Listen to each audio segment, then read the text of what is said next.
Ја слушате програмата Низ Светото Писмо.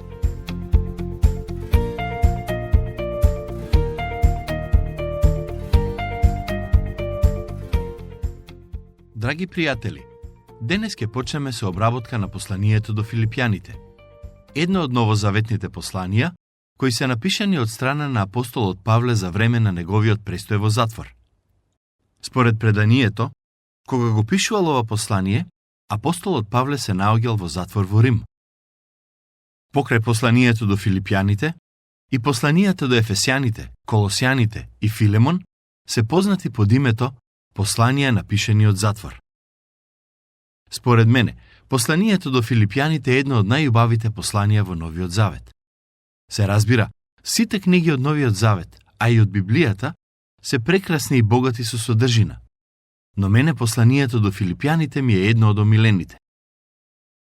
Интересно е тоа што апостолот го напишал на тој начин, што во него воопшто нема никаква критика упатена кон црквата во Филипи. Врз основа на тоа што го читам во ова и во другите посланија, мислам дека Павле имал посебен однос кон заедницата во Филипи.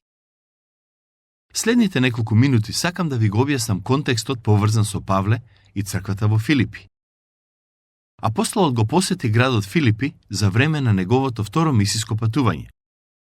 Вие кои ја имате читано книгата Дела, ќе се сетите дека во тој период Павле и Варнава имаа одредени несогласувања поврзани со Јован Марко.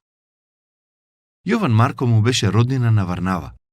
И кога тој и Павле го зедоа со нив на првото мисиско патување, Јован Марко ги напушти и се врати дома.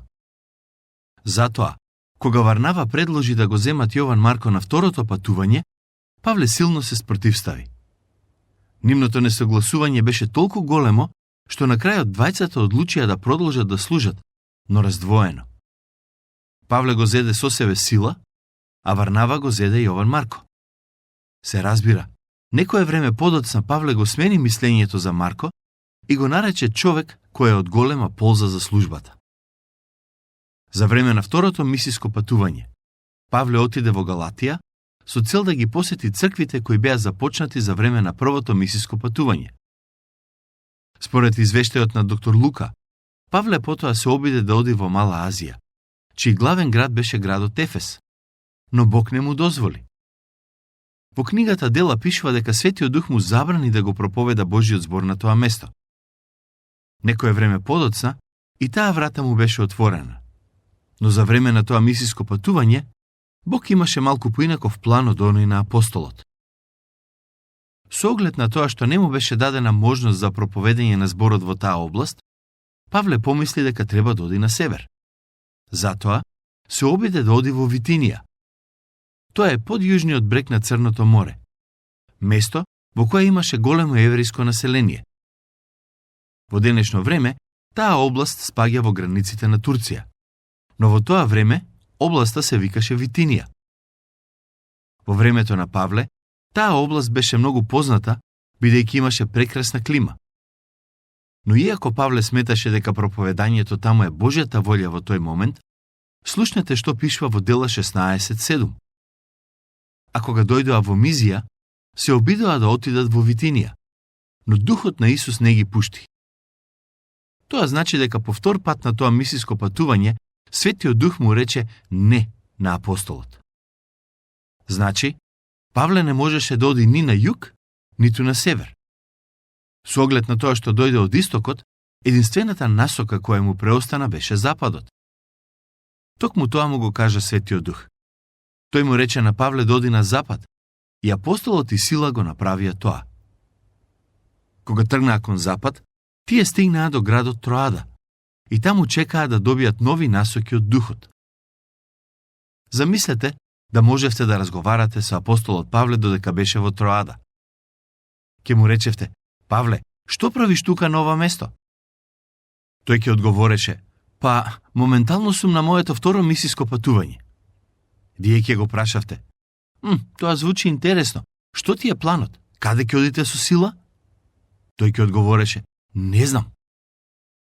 Ако слушневте таков одговор од него, можеби ќе му кажевте: чекај, сакаш да кажеш дека ти си Павле, познатиот апостол кој го однесе евангелието кај неевреите, а сепак сега не знаеш каде одиш, Ако му го кажевте тоа, мислам дека без никаков срам тој ќе ви одговореше: токму така.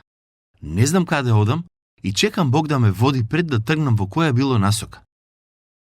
Денес во црквите често се зборува за Божјото водство и мислам дека тоа е важна тема за која треба да размислуваме. Но за жал некогаш се прикажува на многу едноставен и погрешен начин. Некои луѓе зборуваат за Божјото водство во контекст на некои секојдневни работи, како на пример одење во супермаркет. Тие велат дека Бог ги води да одат во еден или во друг супермаркет. Не сакам да ме разберете погрешно, но мислам дека Божјото водство ни е достапно за некои многу поважни работи во животот, а не за тоа во кој маркет да одиме или каква боја на панталони да облечеме. Моje лично убедување е дека Бог секогаш не води преку Библијата. Ако сакате да знаете што Бог очекува од вас, отворете ја Библијата и ќе дознаете. Ако се наоѓате во некоја ситуација, а за неја не пишува ништо во Библијата, молете му се на Бог и очекувајте одговор од него. Како што Павле чекаше Бог да му прозбори и да му каже каде да оди, така и вие направете го истото. Додека чекаше следни насоки од Светиот Дух, Павле доби видение во кое човек од Македонија побара помош од него. Во тоа видение, личност од Македонија му рече на Павле: дојди во Македонија и помогни ни. Според тоа што го читам во книгата Дела, мислам дека Павле немаше намера ниту план да оди во областа Македонија. Но кога го слушна повикот за помош, тој го зеде сила со себе и беа послушни на Божиот повик преку видението. Кога пристигна во Европа, апостолот Павле најпрво отиде да проповеда во градот Филипи. Денес, речиси 2000 години подоцна, јас сум многу благодарен на Бог за тоа што преку неговиот свет дух го водеше Павле да оди во Европа и да го проповеда Евангелието. Благодарен сум што уште во тоа време имаше луѓе кои го прифатија Евангелието, поверуваа во Господ Исус Христос и беа основани првите цркви на Стариот континент. Причината зошто денес во Европа го имаме христијанството е токму проповедањето на апостолот Павле на овие простори. Никогаш не треба да го заборавиме тоа или пак да го земеме здраво за готово. Во некои други области од светот, Евангелието пристигна децении, па и векови подоцна, а Европа ја има привилегијата да биде континент во кој Евангелието пристигна многу брзо. Еден ден, кога ќе го видам Павле во рајот, ќе му кажам: благодарам, бидејќи беше послушен на водството и повикот на Светиот Дух. Да се вратиме на неговото второ мисиско патување. Филипи беше исклучително важен град во областа Македонија и затоа тоа беше првото место на кое апостолот го проповедаше Евангелието. Кога пристигна таму, тој свати дека личноста која му се појави во видение и го повика да дојде во Македонија е всушност жена по име Лидија. Лидија потекнуваше од Тијатир и се занимаваше со препродажба на црвени ткаенини. Тоа значи дека се занимаваше со трговија и имаше сопствен бизнис. Станува збор за жена која беше навистина побожна и можеби токму таа се молела Бог да прати помош во Македонија. Според писмото, Лидија беше првата личност од Европа за која можеме да кажеме дека го прифати Евангелието.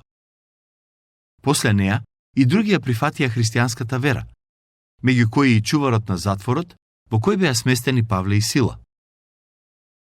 Тоа се настаните кои придонесоа за основање на црквата во Филипи. Таа заедница беше многу приврзана за Павле и мислам дека постојано се интересираа каде е, што се случува со него и како можат да му помогнат. Во Филипјаните 1.3 Павле пишува: му благодарам на мојот Бог секогаш кога си спомнувам за вас.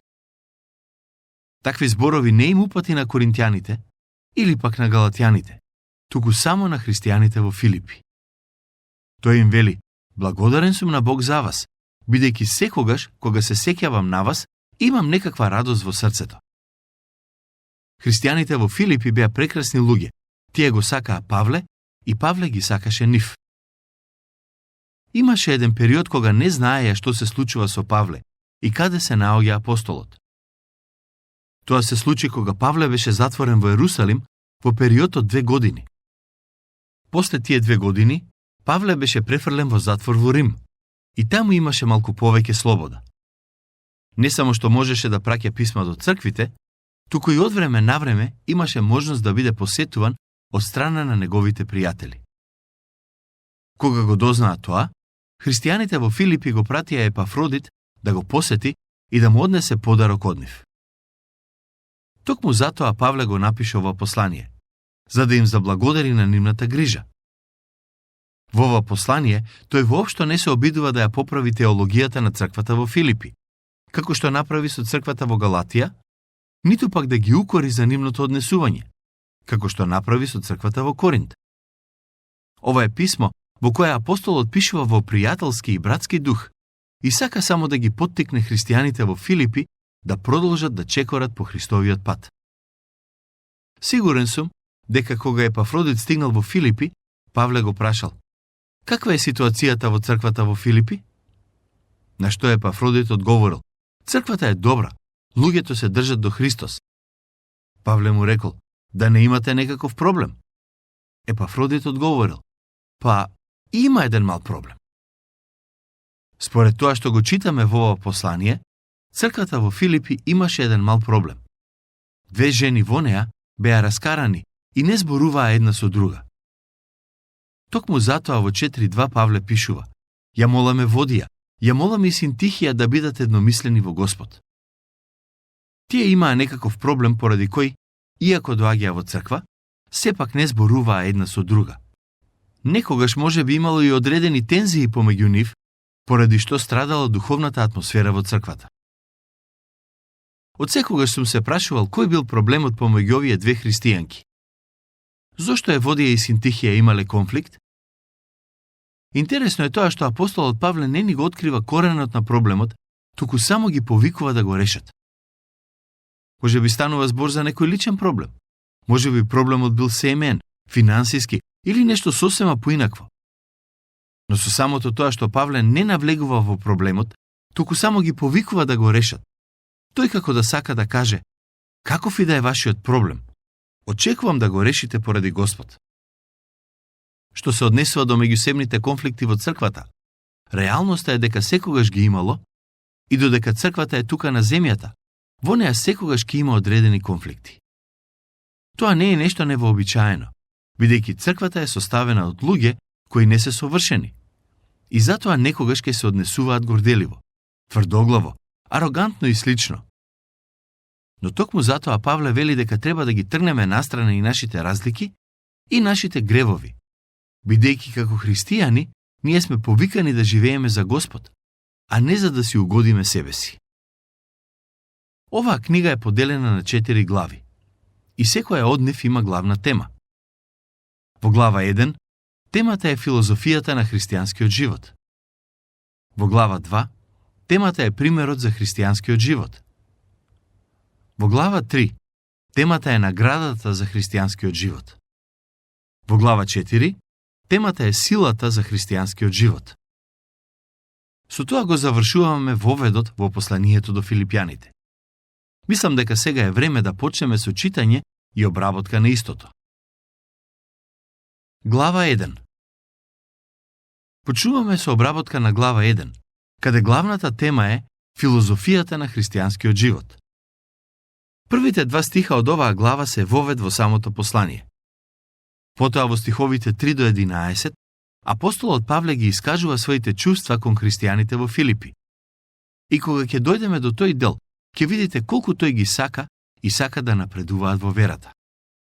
Потоа, во стиховите 12 до 20, тој пишува за напредокот на Евангелието додека е во затвор, а во 21 до 30 за тоа како Бог секако ќе се прослави преку него, без разлика дали преку неговиот живот или неговата смрт.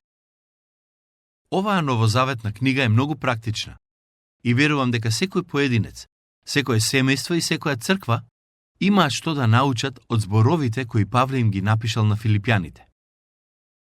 Ке почнеме со читање на оваа прекрасно послание.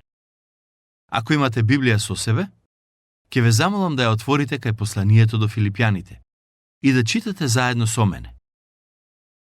Денес ќе го прочитаме само првиот стих кој гласи: Павле и Тимотеј, слуги на Исус Христос, до сите светии во Христос Исус, што се во Филипи, со епископите и гиеконите. Павле и Тимотеј беа многу добар тим и служеа за голем благослов на црквите во првиот век. Павле го зеде Тимотеј под своја закрила, бидејќи на вистина го сакаше и беше посветен да изгради и оспособи целосно да се вклучи во служба за Бог. Во едно од неговите посланија, Павле го нарекува Тимотеј син во Господа. Низ годините имам добиено неколку писма и пораки од млади луѓе кои ми напишаа дека почнале да веруваат во Христос и да го следат како резултат на слушањето на моите библиски поуки. Кога добивам такви пораки, јас се исполнувам со радост. Тие луѓе се како мои духовни деца. Моите биолошки деца се малку на број, но духовните се премногу и ги има низ целиот свет. Тие се мои деца во Господ. Мислам дека подготвеноста на Павле да го земе Тимотеј под своја закрила и да му помага да созрее во верата и службата е нешто навистина посебно и прекрасно. Сигурен сум дека Павле виде голем потенцијал во младиот Тимотеј и свати дека е добро да му се посвети и да вложи време во него. Како што знаете од Новиот Завет, а и од црковното предание, Тимотеј беше еден од главните водачи на црквата во првиот век, што значи дека трудот на Павле навистина се исплатеше. Павле вели дека тој и Тимотеј се слуги на Исус Христос. За разлика од ова послание, Павле го започна посланието до галатјаните со тоа што се представи како апостол, а тука се представува како слуга. Интересно е да се забележи дека кога тој пишувал на цркви со цел да ги охрабри и поттикне во верата, тој се представувал како слуга. А кога пишувал на цркви на кои им бил потребен укор, тој се представувал како апостол, некој со голем духовен авторитет. Потоа Павле продолжува и пишува дека посланието е упатено до сите светии во Христос. Забележете дека тој пишува до сите светии, а не само до некои членови од црквата кои се истакнале во нивната вера и служба. Кога пишува сите светии, тој мисли на верниците кои се дел од црквата во Филипи. Секој искрен христијанин, секој кој верува во Христос и живее според неговите зборови е светија. Причината зошто верниците се наречени светии во Новиот Завет не е поради нивното поведение и примерно однесување, туку поради смртта и воскресението на Исус Христос преку кои тие се осветуваат. Зборот свет значи одвоен за Божја употреба или нешто што му припаѓа на Бог. Например, во Стариот Завет садовите кои се користеа во храмот беа наречени свети садови, односно тие беа одвоени за служба за Бог. Истото може да се каже за секој Христов следбеник. Но важно е да се забележи дека Павле ги нарекува христијаните во Филипи светии во Исус Христос. Тие не се светии поради нивните дела, туку поради делото на Христос. Тие се во Христос, но исто така се и во Филипи. Тоа е црквата која беше започната како резултат на службата на Павле во Македонија. Но без разлика каде се наоѓате во светот, сакам да знаете дека ако сте во Христос, вие сте спасени и вие сте светија. На почетокот од посланието, Павле и Тимотеј ги поздравуваат светиите, но исто така и епископите и гиаконите, односно тоа се однесува на водачите во црквата во Филипи. Во посланијата до Тимотеј и Тит, апостолот Павле нуди неколку услови што треба да бидат исполнети од оние кои ќе бидат поставени на водечките позиции во црквите. Неговата желба и идеја беше секоја заедница да има водачи кои ќе бидат духовно зрели личности. Тука ќе го завршиме нашето проучување. Следниот пат ќе продолжиме со обработка на воведот од ова послание. Дотогаш, Бог нека ве благослови.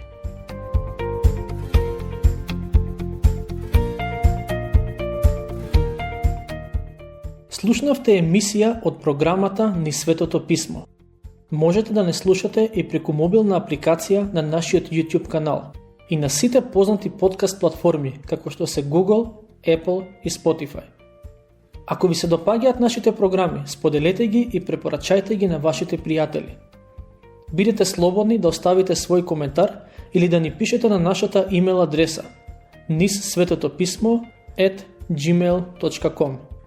Следете ги нашите страни Низ Светото Писмо Македонија на Facebook и Instagram. Емисиите од оваа серија можете да ги најдете и на нашата веб страна ttb.twr.org.